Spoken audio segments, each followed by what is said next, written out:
that this is not over. We're confident that we can now move to bring kids back to face-to-face learning, but in a staggered way. The other point as well is that parents have made it very clear that they want notice. They didn't want to wake up one morning and be told the following day that their kids had to be back at school.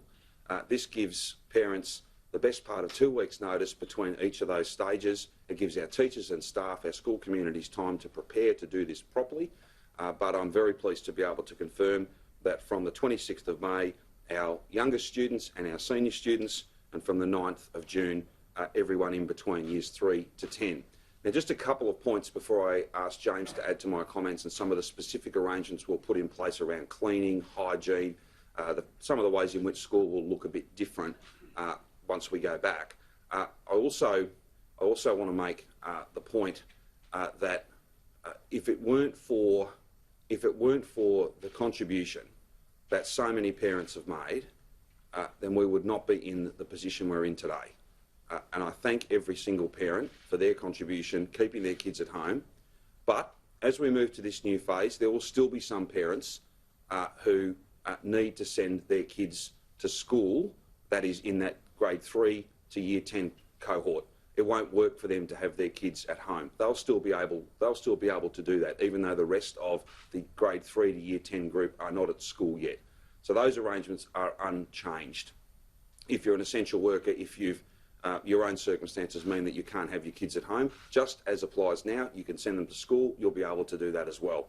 There'll be some specific arrangements for classes. There are something like 36,000 year 10 students who are studying a year 11 subject, and we'll make specific arrangements for them when they are studying those subjects to attend school for those subjects if that's practical for them. These are important announcements. We've tried to make this as simple as we possibly can. There is some complexity to it though. That's why giving school communities and the parent community, as well as students themselves, as much notice as possible is really very, very important.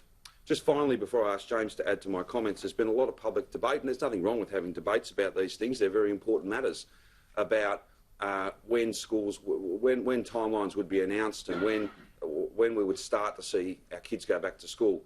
I think the important point to focus here on is that by early June, I think most schools around the country will be in basically the same place.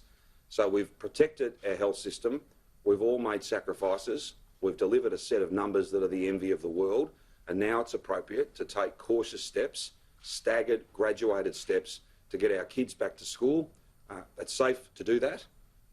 And ultimately we'll finish up, I think, with schools across the board, right across the country, in pretty much the same position by those early weeks of June.